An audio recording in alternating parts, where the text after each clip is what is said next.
yeah, so I let him know, like, hey man, I'm up in your city, but I'm pretty sure he was possibly busy or whatever. But he hit me back and messaged me back. I also want to give a big shout out to the boy, Last Crucible. Politics as usual. Politics as usual, man. Politics as usual. Yeah, as you can see, it's kind of raining heavy out here. But you know what? Chicago is a city that I wouldn't live in. It's just a trashy city. All that is there really is just it's like strip clubs and clubs.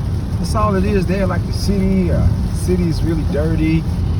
I'd have to concur with what Black Ram said in one of his older videos as far as talking about saying that the women are just promiscuous, they're trash. And he's right. I had some, me and my uncle, we had some hotel there in the city in Chicago, like downtown. It was just the women are just trash.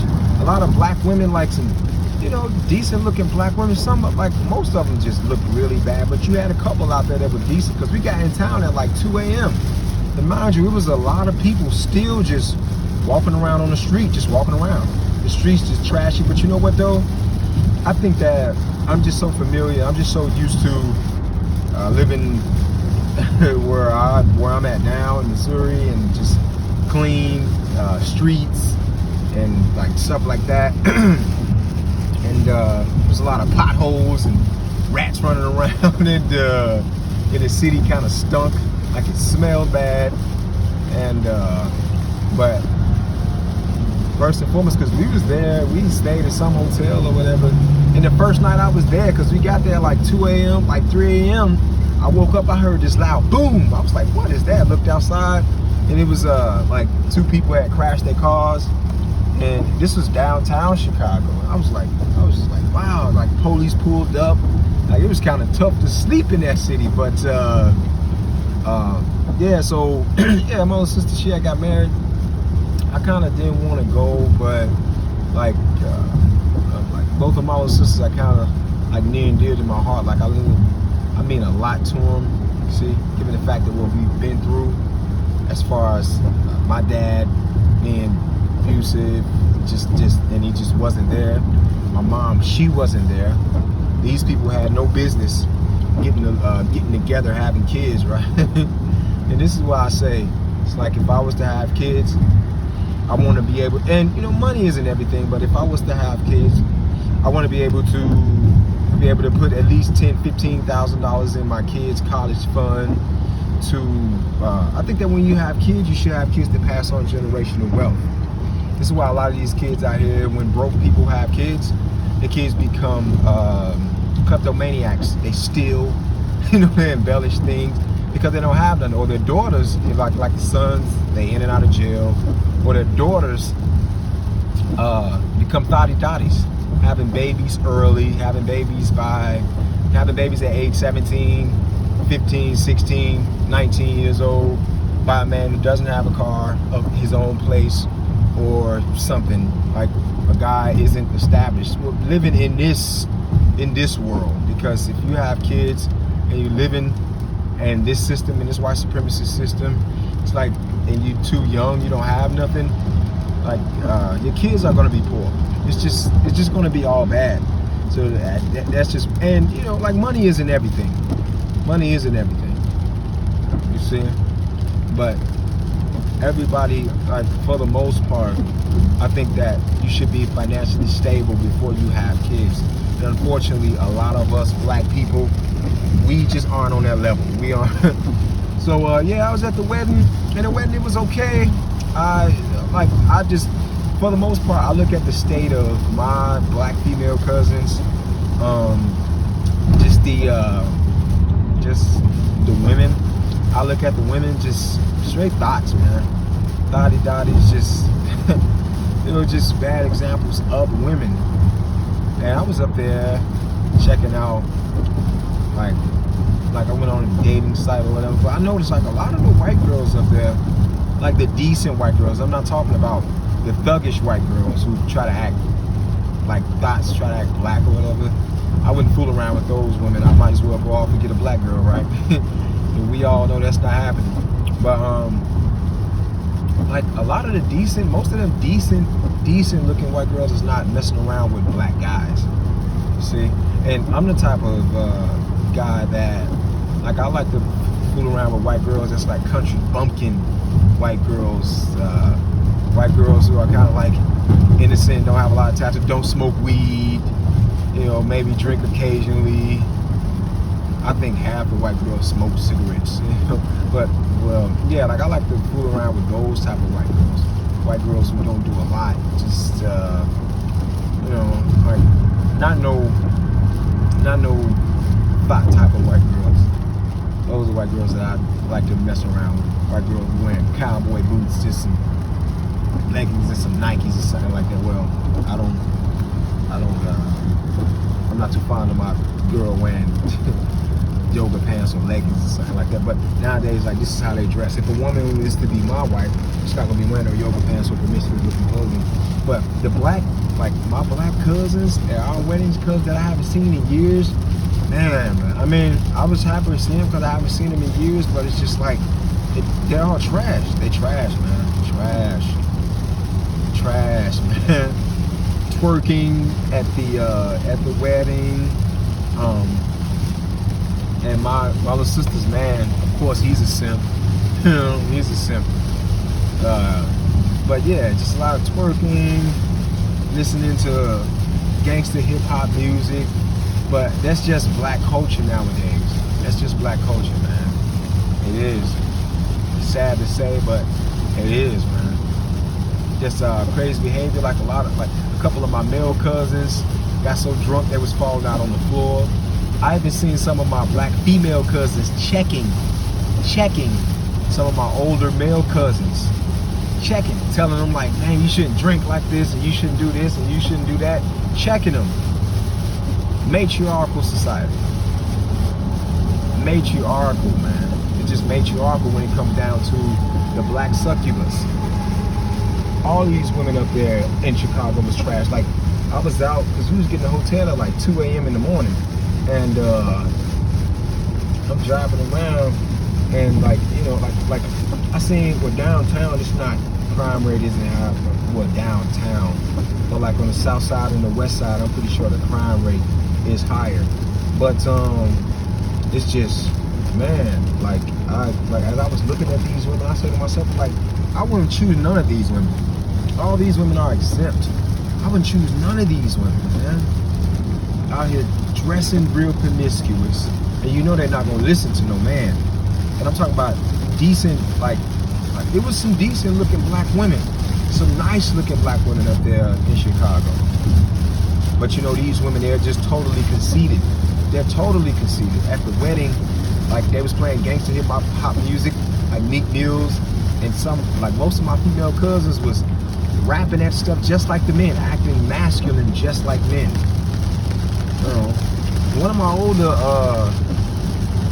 my older uncles or whatever, he was in a gang, and one of my aunties or whatever, she got an attitude with like one of the servers. Seemed like she was drunk, but the long story short, she controlled the relationship. Black female auntie, she controlled the relationship. Like, she was getting up, being loud, trying to demand this and that from the servers, just being annoying. There's all this other stuff. Like, she tried to tell me to do something. Like, she looked at me and she was like, hey, do this and do that, you know, and I kind of looked at her like, what the, you know, like, crazy, man. Like, this man, and he used to be in a gang. He was one of the superior guys in the gang, and he doesn't have a leash on his woman. His woman getting up, like, she almost walked back there. My auntie almost walked back there toward the kitchen because she was being demanding and acting magisterial. Like, she was, you know, like, these cooks, these white cooks, these people that was preparing meals for us, they was being nice to us and all this other stuff. And she was trying to go back into the kitchen and tell them that they messed up on the order and doing this and that. And her boyfriend that she was with was just sitting there like a passive beta male simp. And he used to be in the gang, fighting, shooting guns. He did like 10 years prison time, all this other stuff. And he can't even harness his wife. He can't even put a leash on his wife. Sad, man. Yeah, and so at at this, what was this, like an Airbnb. My family members got this Airbnb. They brought strippers over, and I was over there for like a couple minutes, and then me and one of my other family members was over there for a couple minutes, but that was all that I had planned for, was just a couple minutes, then leave, because I haven't been in no strip club. I haven't seen strippers in years, like probably in about like 11, 12 years, man. But man, like a lot of my female cousins and male cousins, they was throwing like stacks of ones, you know, like they was stacks of ones. They were just throwing it all on these strippers, man. Shake thoughts, just crazy. These dudes is paying bills. I'm talking about paying bills, man. These dudes is paying bills. Paying bills with these strippers, man. Crazy. I was just like, man, I don't, man, bro. Some of my cousins was letting me know, like, hey, man, drink this. You ain't gonna tip these strippers. You ain't gonna pay a lot of money to these strippers and this and that. And I just kind of looked at them like they was crazy. You know, just laughed it off, and I just kind of kept it moving, man. But, yeah, man, thought culture is just rampant. It's crazy. And shout out to my boy, Last Crucible. And I was talking to him because I actually talked to him offline as well. And I know, brother, if you ever get a chance to listen to this, but I know that, because see, like, I don't really care about this either as far as like being illustrious on YouTube or having a lot of views. Like, I don't really care about that either. But my thing is, I'm just surprised, because you got dudes like Black Ram, The Last Crucible, Forrest Black men who kick knowledge, who kick real knowledge, and they only got just a couple hundred subscribers, maybe a couple hundred views. That's what sucks. That's what kind of disgusts me. And you got these MGTOW guys, black MGTOW guys. You have just other MGTOW channels, even other white MGTOW channels that just drop just regular red pill content, like they not bringing nothing new to the table. And these guys, 100,000 subscribers, 50,000 subscribers in a couple months. It surprises me, man. Like it really, really surprises me. I don't, I'm just kind of flabbergasted when I see stuff like this. It kind of disgusts me. I see brothers like Black Ram took like 7, 8, 9, almost 10 years to gain 50,000 subscribers. You got dudes get up on here for 1 year. In 1 year, they got 50,000 subscribers. It's crazy. But us as brothers, we are peculiar people, and we speak a different type of message. A message that speak to other black men and tell them, like, hey, you are superior to a woman, and you have to know how to manage your woman and control your woman must submit to you. And most men, they aren't ready for that. They still look at women as being equal, egalitarianism. They aren't ready for that. A lot of dudes out here, they're scared of not getting vagina. So this is why they want to adopt our ways. This is why they want to adopt the ways that they should adopt. See? But they scared that they're not going to get no vagina. That's the thing, man. These dudes are vagina whipped. And these vagina whipped guys, they're giving women power. This is the problem, man. This is a major problem. But yeah, I just wanted to drop this. I made it on back. And like, our main goals, brothers, one of our main goals is to reach out to one another and to actually meet each other in person and to get off this YouTube platform. I think next week or a couple weeks from now, I'm supposed to be meeting with another brother in my state here, like in one of the neighboring towns here. So that's gonna be cool. We get out and we just gonna exchange red pills. I'm gonna have some red pills in my pocket.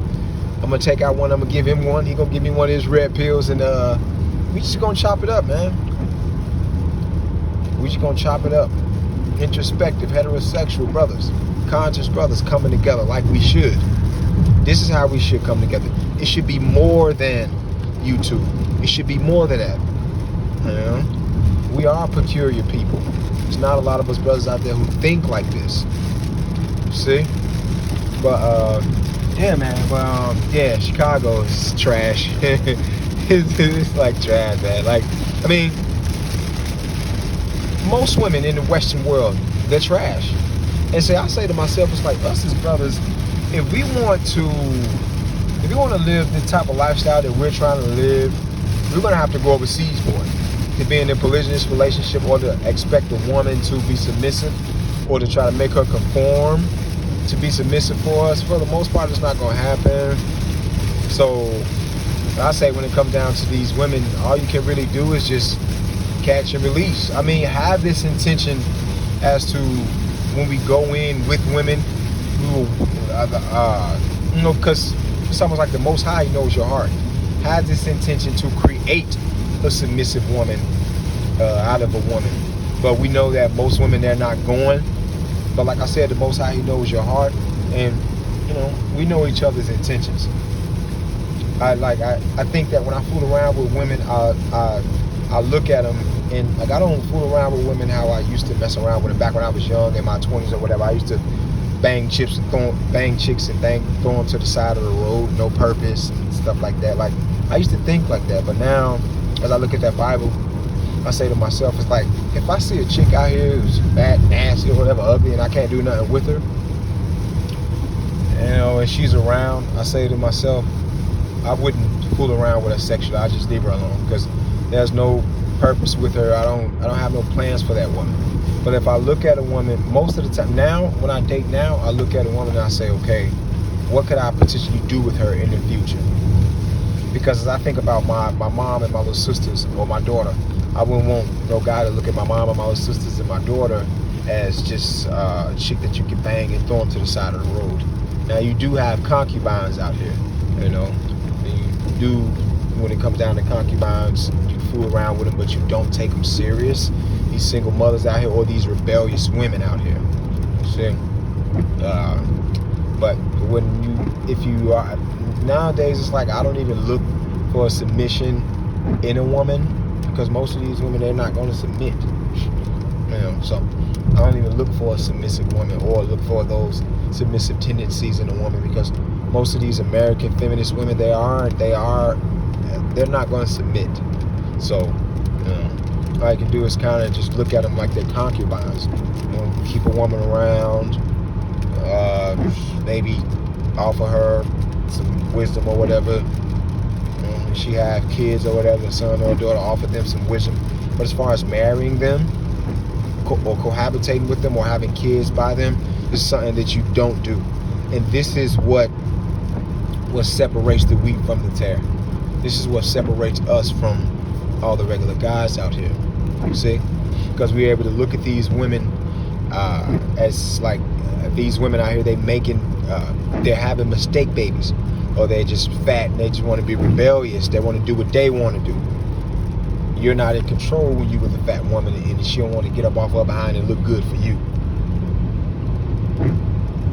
You're not in control, or you're being a beta male if you wife up a single mother, which my little sister's husband just did. You see? I mean, it's my little sister, but yeah, ultimately, it doesn't supposed to be like that. Because if you're going to wife up or cohabitate with or marry a single mother, all the rest of the women, they're going to think it's okay to be thoughts. When you're a single mother, you're a thought. Now, I did just meet a white woman a few days ago. And I want to ask you brothers, what do you brothers think about this? Her husband died. I wanted to make a video about this, but I just never got around to doing it. But if you brothers can give me your opinion in the comment section. But she has 4 kids. 4. She's a decent looking white woman, but her husband died, man. And she was with him for probably about like 12 years. She tried to talk to some other guys out here, because she has been talking to other guys, but things kind of didn't work out. And you know what? And I think me and her stopped talking, because I messaged her a couple days ago and I said good morning to her, and she never responded. So I just deleted her number. After 24 hours, brother, if you message a woman, say hi to her, something like that, or you call her something, and you don't hear from her in 24 hours, she's not thinking about you like that. Delete her number. See? So she may message me today or tomorrow or something like that, because we're supposed to be going on a date maybe Friday. But if a woman don't message you in 24 hours, delete her. Let her go. But yeah, man, it was crazy out here. I was online checking out some women, like just checking out how the women would look on Tinder, and just a lot of black thought looking women. Just a lot of black fake Nicki Minaj, Cardi B looking women. Yeah. And but yeah, man, it's crazy out here in these streets. All we can do as black men is to protect ourselves. Oh yeah, and when it came down to this, like when it comes down to this viewership on YouTube, I would just want us as brothers to chime in.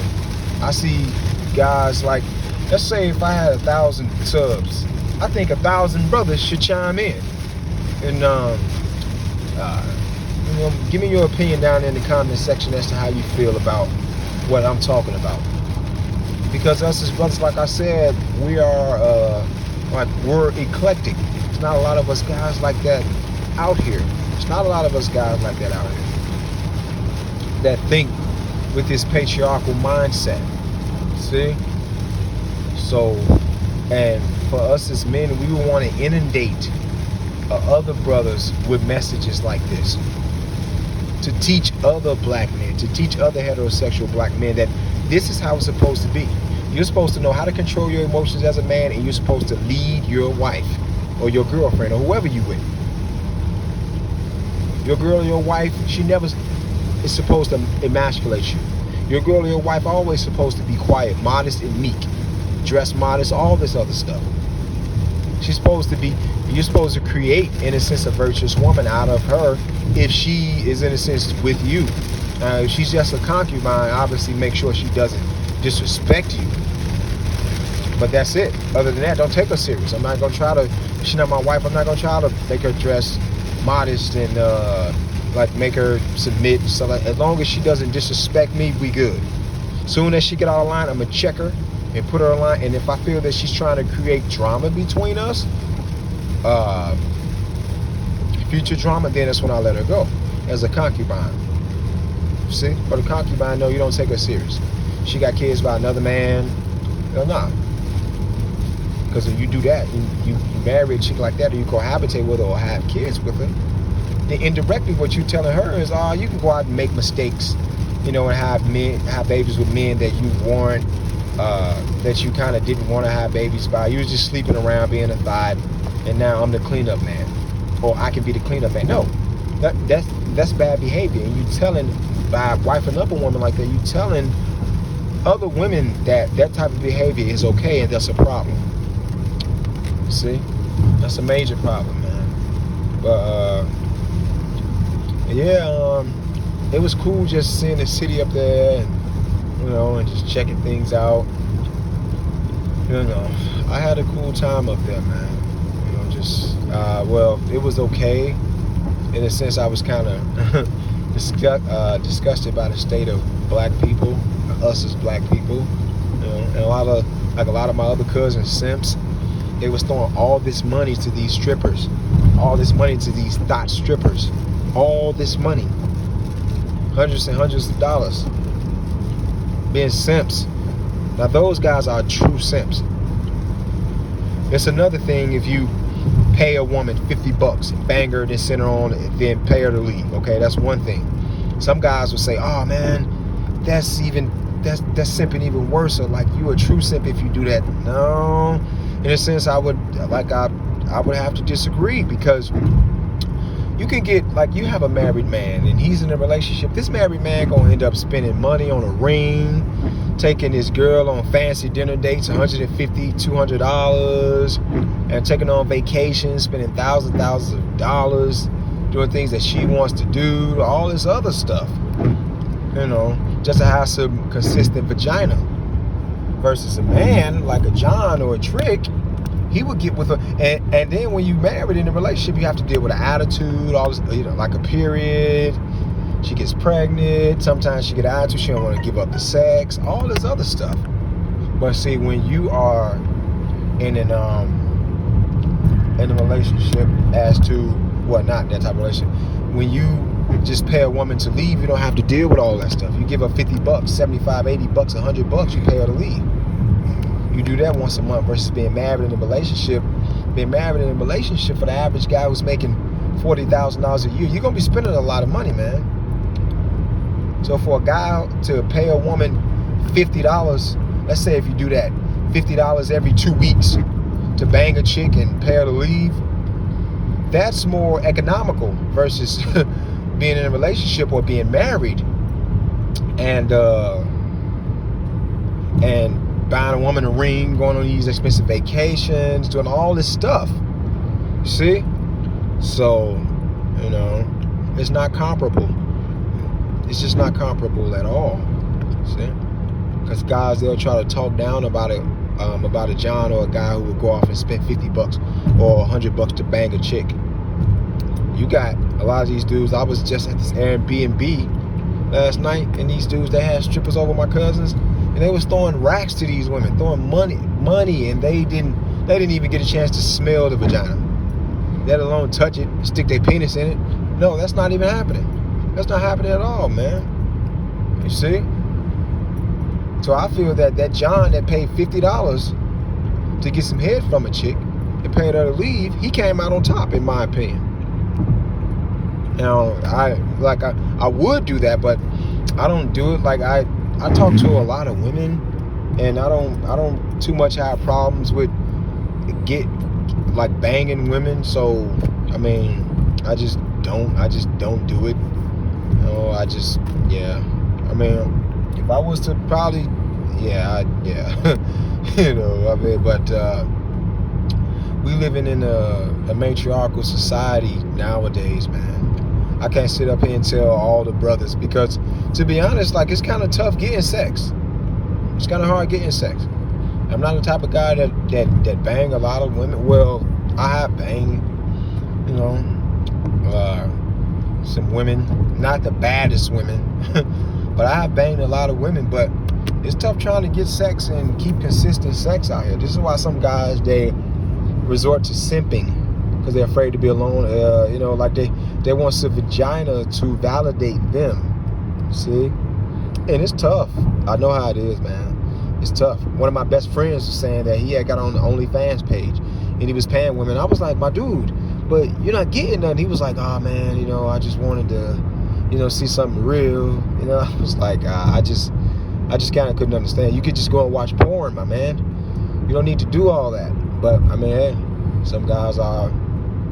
It's just how some guys are wired, But yeah, man. Because I was thinking, if prostitution was legal, a lot of women would be in. Well, I wouldn't say a lot. I say half these women in America, they would be in line. That feminism stuff would probably go out of the window, and the population rate would go down. And I mentioned this in an old video as well. A lot of women wouldn't. There wouldn't be as many kids out here either, because a guy could just, walk down the street, go talk to a chick and bang her, get some head, have sex, and then go right back to work. See? And then we would be able to separate the thought women from the halfway decent women. Nowadays, it's almost like you kind of can't tell. All of them seem like they thoughts. All of them seem like they're sleeping around. All of them. Every single one of them. And in a sense, there's no difference from the streetwalker versus the regular girl out here. Because the regular girl, she's sleeping with multiple guys as well. Her vagina stinking as well. Especially black women. Their vaginas stink. I finally banged this one other black chick. I finally banged this black chick like 3 weeks ago. Came over my house and everything. And I banged her first. And then I started talking about that submissive stuff. I made sure I banged her first. And then I started talking. But her vagina, it wasn't pleasant smelling. And then like a week ago, I had this one white chick, a little bit chunky. Banged her. And it was smooth sailing. Like her stuff, like her vagina didn't stink at all. Didn't smell at all. But that black chick, man, vagina was smelling bad. I probably shouldn't have even banged it. I'm glad I wore rubber, because it's like, and to you brothers, when you out there banging and fooling around with black chicks sexually, make sure you wear rubber, because the statistics say that 3 out of black women, they have incurable diseases. Like the statistics say that 3 out of black men have been in jail, even like one time in their life. And even if you as a black man, you've been in jail like for 12 hours, you still been in jail. So that's 3 out of black men been in jail at least one time in their life. Those are the stats, and that's true.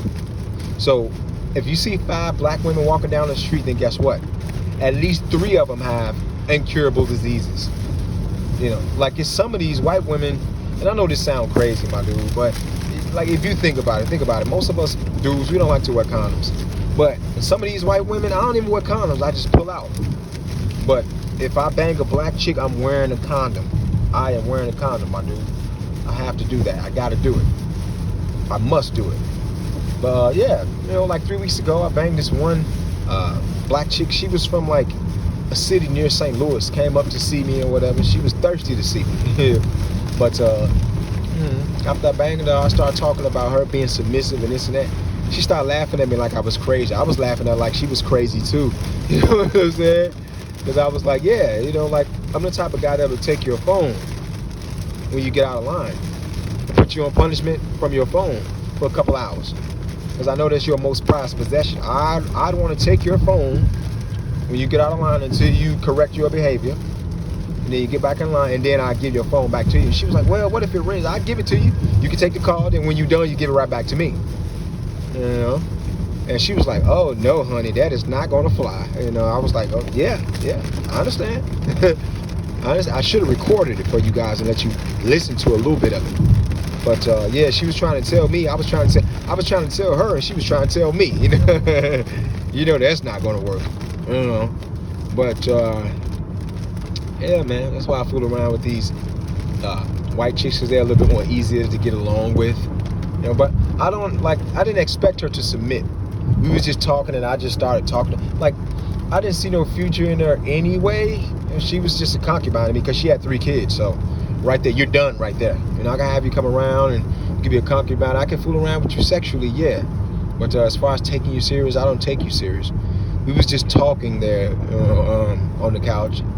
And you know what, guys? She even tried to message me a couple days afterwards. Like, she was like, well, she liked my conversation. She wanted to come and see me again.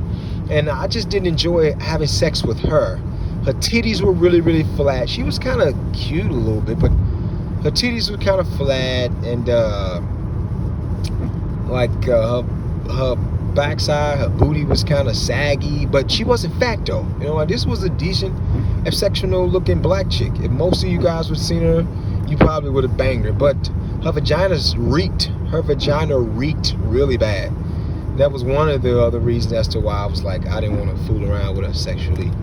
You know, I just didn't want to mess around with her. But yeah.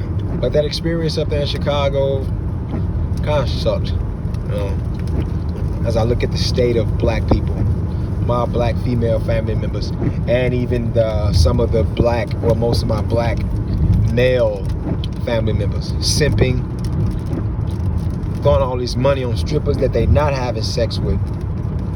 And strip clubs are for simps, by the way, because you financially incentivizing thought behavior. That's not a good look. It's not good.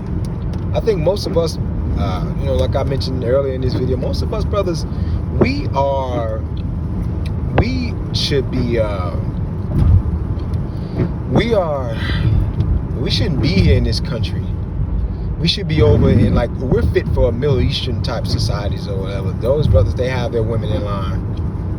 You know, in some countries over there, African women are open to polygynous relationships, and that's an unfortunate. This monogamy stuff, that's for white men.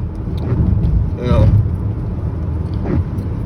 it's monogamy stuff, that's for white men. I even heard one of my brothers, they were saying that, well, he's not sure that polygyny would work, and he's kind of for monogamy, and and that's what we kind of disagreed at, you know. Because some dudes think that when you mention polygyny, they think that it's all about sex, but it's not all about sex. I know I'm going off on a tangent, guys, you know, but sometimes I just like to get on, and I just like to speak my mind, you know.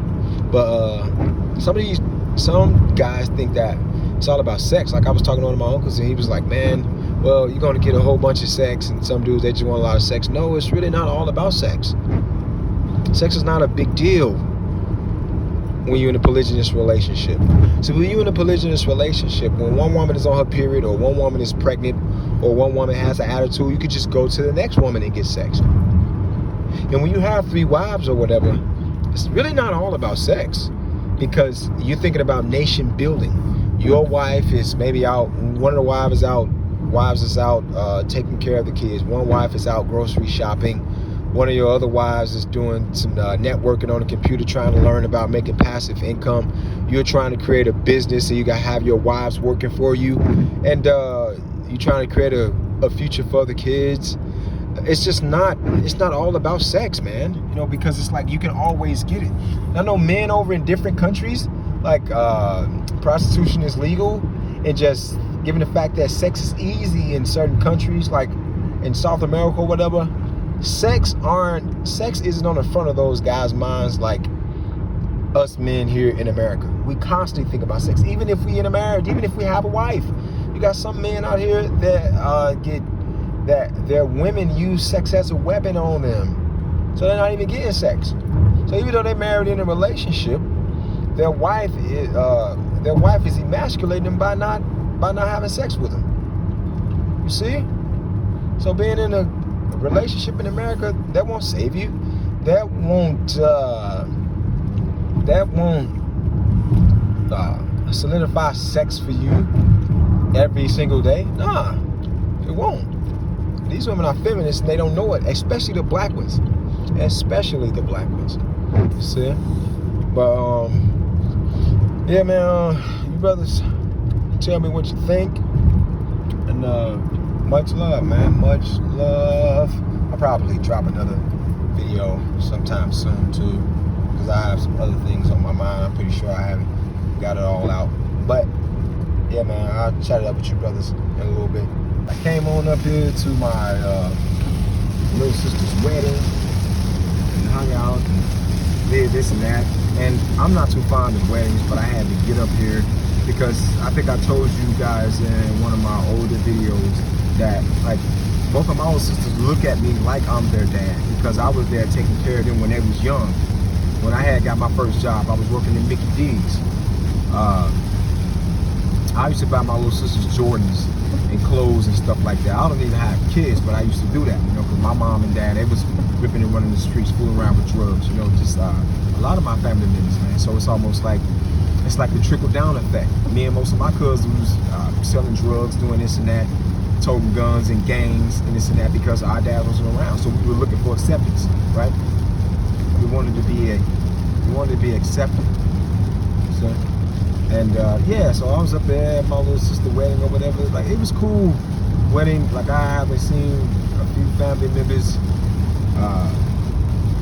in years and years, like 5 to 10 plus years. I haven't seen family members. Family members remember me back when I was young and bad, you know, in Louisville, Kentucky. Yeah, but my little sister, she actually had it up there in Chicago. I actually messaged the boy Black Ram. I messaged Black Ram, told him like, hey man, I'm up here in your city. And he messaged me back and he was like, yeah, you up here? Where you at? But I was on the verge of leaving.